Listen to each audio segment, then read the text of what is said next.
खालिद चिश्ती साहब, जो माजी है हमारा दो तरफ़ा ताल्लुकात का, वो हम उसको समझ भी सकते हैं और उसको एनालाइज भी कर सकते हैं। वो सीटो सेंटो का ज़माना हो, वो जनरल ज़िया वाला दौर हो, जहाद अफ़गानिस्तान वाला, या 9/11 के बाद वाला ताल्लुक हो, तो वो हमें पता है कि हमने क्या किया था और बाद में हमने सज़ा, ईच टाइम हमने सज़ा पाई है, उसमें गेन नहीं किया, सज़ा पाई है।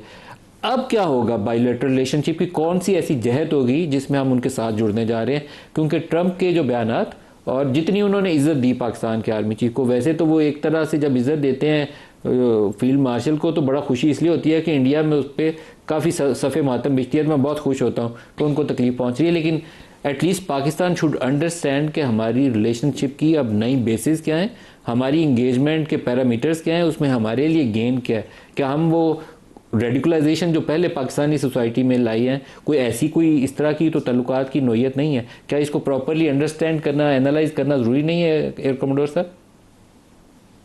बहुत शुक्रिया मलिक साहब, आपने मुझे इनवाइट किया है। देखिए, जो हिस्टोरिकल पर्सपेक्टिव आप कह रहे थे, मैं थोड़ा सा एयरफोर्स का ऐड कर देता हूँ। 1965 जो सेंटो सीटो तो आपने कहा वो बिल्कुल ठीक पॉइंट आउट किया है। 1965 वॉर के बाद हम पर सेक्शन लग गई, 71 के बाद लग गई, लेकिन थोड़ा सा फास्ट फॉरवर्ड करके 80s में आ जाते हैं, जब सोवियत यूनियन अफगानिस्तान में आ गया था। उस वक्त अमेरिका ने हमें F-16 ऑफर किए थे कि हम F-16 देते हैं आपको, ऑब्वियसली जिस वजह से वो ऑब्वियस वजह है। एक चीज जो जाहिर है पब्लिक में थोड़ी सी कम नोन है कि 82 में जब ये जहाज ऑफर किए जा रहे थे, तो अमेरिका ने हमें कहा कि हम आपको J-79 इंजन देंगे F-16 के साथ, जो इंफीरियर इंजन था F-100 के मुकाबले में, जो अमेरिकन एयरफोर्स खुद यूज कर रही थी। तो पाक फिजाइया ने कंसिडर किया उस वक्त, और हम तो नौजवान अफसर थे, बिल्कुल अर्ली 80s की बात है, तो हमें बताया गया कि पाक फिजाइया ने डेलिब्रेशन करने के बाद इनकार कर दिया कि हमें J-79 इंजन नहीं चाहिए। फिर इंसिस्ट किया गया, तो फिर अमेरिका मान गया कि आपको F-100 वही इंजन देंगे जो अमेरिकन एयरफोर्स खुद यूज कर रही है। और मेरे एक इंस्ट्रक्टर हैं जो F-16 उस फ्लीट में हिस्सा थे, पायलट थे, जब उनसे मेरी बात हुई बाद में भी, कई सालों बाद भी, तो उन्होंने कहा कि इवन इलेक्ट्रॉनिक्स की कुछ ऐसी सेंसिटिविटी चीज थी जो शायद मैं अभी शेयर ना कर सकूं, लेकिन उन्होंने कहा कि वो भी उन्होंने आखिरी वक्त रोक ली। तो हमारी फिजाइया ने ये डिसाइड किया कि हमें इन जहाज़ों के साथ टेक ऑफ ही नहीं करेंगे, यानी पाकिस्तान नहीं लेकर आएंगे इन जहाज़ों को, जब तक हमें इलेक्ट्रॉनिक की चीजें वही नहीं लगाई जाती जो एज पर द एग्रीमेंट है या एज पर US स्पेसिफिकेशन है। अब ये सारा होता क्यों है? आए पाकिस्तान की उस वक्त इतनी स्ट्रांग पोजीशन थी कि हम उनको प्रेशराइज कर सकते थे? ऐसा नहीं था।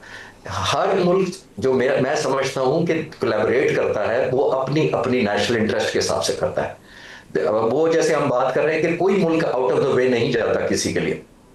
अगर फास्ट फॉरवर्ड कर लेते हैं, लेकिन खालिद चिश्ती साहब, आप F-16 एक मिसाल दे रहे हैं, वो आप 60s में भी उन्होंने कुछ पुराने जहाज़बाज और असला वसला और नेवी को जहाज़बाज दिए थे, लेकिन हमने जब जहाद अफ़गानिस्तान में उनका इत्तेहादी बनना पसंद किया, तो ये जितने अरब मुजाहिदीन हैं, उसामा बिन लादेन समेत, अल-ज़वाहिरी समेत, इन सारों को CIA वेस्टर्न मनी और अरब फंडिंग के साथ हायर करके पाकिस्तान लेकर आई थी। पाकिस्तानी सरजमीन को लॉन्च पैड के तौर पर इस्तेमाल किया गया था। वो सज़ा क्या हमारे लिए कम थी, जिसके बाद में हमारे ऊपर इल्ज़ाम लगते रहे? वो लेके ये आए थे, CIA भर्ती करके लाई थी। आप बिल्कुल फोरवॉर्न कर रहे हैं, हिस्ट्री के जो हमारे सबक हैं बिल्कुल ठीक कर रहे हैं, मैं आपसे मुत्तफिक हूं।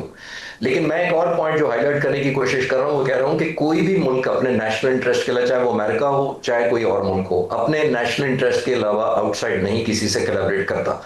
चलें अभी फास्ट फॉरवर्ड करके 2025 में आ जाते हैं। मुझे ये आप जाहिर है कोई भी समझने से कासिर है कि अमेरिका और इसराइल, इंडिया और इसराइल के दरमियान क्या कॉमन चीज है? ना उनकी जुबान मिलती है, ना उनका मजहब मिलता है, ना उनका बॉर्डर मिलता है, ना ही बहुत ज्यादा इकोनॉमिक ट्रेड है। क्या चीज है कॉमन? सिर्फ एक नेशनल इंटरेस्ट है कि कॉमन एनिमी है उनका। तो इससे मेरा ख्याल है हमें जल्दी एक्सट्रैक्ट करने में देर नहीं लगेगी, ये करने में कि दुनिया में कोई मुल्क भी हो, चाहे अमेरिका हो, हम प्राउड फील तो हम 80s में भी कर रहे थे कि हमें F-16 हमें देने के लिए अमेरिका ने हमें चुन लिया है। 60s में भी कर रहे थे जब हमें गंदम और F-86 दिए गए थे, हम उस वक्त बड़ा प्राउड फील कर रहे थे। 9/11 के बाद भी हम फील कर रहे थे कि हम पार्टनर्स हैं। लेकिन आपने जो प्राइस हाईलाइट किया है वो बिल्कुल वैलिड है, मैं उस पर नहीं डिबेट कर रहा, ना मैं उसको कंटेस्ट कर रहा हूं, लेकिन मैं हार्ड फैक्ट अनफॉर्चुनेट रियलिटी की तरफ पॉइंट आउट कर रहा हूं कि कोई दुनिया आपकी तरफ इसलिए नहीं करती कि उसको आप वैसे अच्छे लगते हैं, या आपसे हमदर्दी है, या आपकी गुर्बत दूर करने में, बेहतर एजुकेशन में, या आपके डिफेंस में उनका इंटरेस्ट है। उनका अपना नेशनल इंटरेस्ट पहले होता है और उसके बाद किसी और का नेशनल इंटरेस्ट शुरू होता है। अच्छा, उसी F-16 का मैं क्विकली जिक्र करूं। एक बात मैं थोड़ा सा एक डायमेंशन यहाँ और भी चाहूँगा, आप उस पर रोशनी डालें। ये आपने बिल्कुल सही बात की है, जो भी आपने कही दुरुस्त बात कही है। मिडल ईस्ट के अंदर बहुत सारी अमेरिकन यूनिवर्सिटीज़ हैं, उन्होंने अपने कैंपसेस बना रखे हैं, कतर के अंदर भी हैं, यूएई के अंदर भी हैं। तो मैंने इनके कुछ बहुत सारे लोगों से, मुझे कुछ डेलीगेट से मिलने का मौका मिलता है माजी में, तो मैंने उन्हें कहा कि आप पाकिस्तान से अगर अच्छा ताल्लुक़ रखते हैं, पाकिस्तान की कोई खिदमत करना चाहते हैं, तो MIT के, कैलटेक के, वो स्टैनफोर्ड के यहाँ कैंपसेस खोलें जहाँ बच्चे पढ़ें और बाद में अमेरिकन यूनिवर्सिटियों में जाएं, गूगल में जाएं और बड़े बड़े एप्पल में जाएं, इन इदारों में काम करें, तो वो पाकिस्तान की खिदमत होगी। उस तरफ तो वो हमारी तरफ कोई नहीं लेके आते। US एड की मनी जो है उन्हीं के वो जो हायर किए हुए लोग हैं उसी में खाई जाती है। कोई कैंपस यहाँ बना दे तो हमारे बच्चों का मुस्तकबिल बन जाए। तो आपको अपनी प्रायोरिटीज़ खुद भी, हमें पाकिस्तानियों को अपनी प्रायोरिटीज़ खुद भी सेट करनी चाहिए कि ये हमारी टर्म्स है, इस पर हम इंगेज करेंगे। 200% आई एग्री विद यू कि हमारी नेशनल इंटरेस्ट में या हमारे इंफ्रास्ट्रक्चर डेवलपमेंट में किसी की इंटरेस्ट नहीं होती। मैं एक डाउन साइड बताना भूल गया उस सेलिब्रेशन की, या ऐड करने का टाइम नहीं मिला मुझे। देखिए F-16 हमने मिले, बेस्ट ऑफ द बेस्ट जो हमने कहा हमें मिले। 1979 में सोवियत यूनियन ने विड्रॉ कर लिया, 1992 में टूट गया। 1989 में ही अमेरिकन प्रेसिडेंट ने ये कहकर इनकार कर दिया F-16 हमारे जो जिसकी पेमेंट हुई थी, आपको भी याद होगा कि अब क्योंकि हम न्यूक्लियर प्रोलिफरेशन में इन्वॉल्व हैं, और एकदम हम बैड बुक्स पे आ गए, बैड गाइस बन गए और सैंक्शन लग गई, हमारे F-16 के पेमेंट दी, जहाज भी रोक लिए गए, और उसके बदले में उन्होंने हमें गंदम ऑफर की थी। हमारे नौजवानों को याद रखना चाहिए ये नेशनल इंटरेस्ट है। उनके नेशनल इंटरेस्ट में नहीं था सोवियत यूनियन के जाने के बाद कि पाकिस्तान या पाकिस्तान की एयरफोर्स के साथ वो कोलैबोरेशन जारी रखें, तो उन्होंने विदहेल्ड कर दिया। और उन्हीं की कर्टसी की वजह से अब JF-17 थंडर इस वक्त पाक फिजाइया में 200 के करीब उड़ रहे हैं, क्योंकि देन भी रियलाइज कि ये कब तक हम डिपेंडेंट रहेंगे दूसरे मुल्कों पर। जब मर्जी वो हमारे स्पेयर पार्ट्स बंद कर देंगे। 65 में F-86 के साथ भी यही हुआ था, फिर F-104 के साथ भी यही हुआ था, फिर उसके बाद F-16 के साथ भी यही हुआ था, जिससे हम कंपेल होकर JF-17 थंडर की तरफ आए थे। तो मैं ये कह रहा हूँ ब्लेसिंग एंड डिस्गाइज भी है। जितनी आप इंडिजीनियस करेंगे उतना ही आपकी डिपेंडेंसी कम होगी, और बॉटम लाइन वो हमें याद रखनी पड़ेगी, हमें सेलिब्रेशन नहीं, हमें ये देखना है कि हमारा क्या नेशनल इंटरेस्ट है। दैट्स द फोरमोस्ट थिंग जो हमें ज़हन में रखनी चाहिए थ्रू आउट। मलिक साहब बिल्कुल सही है डॉक्टर तारिक साहब। इसके ऊपर मेरे ख्याल में आपको पार्लियामान में इन कैमरा कर लें, हमें जर्नलिस्टों को ना उसमें बैठने दें, लेकिन पार्लियामेंट्री पार्टी हेड्स को ही बुला लें, डिबेट तो करें इसमें कि हमें किन टर्म्स पे इंगेज करना है।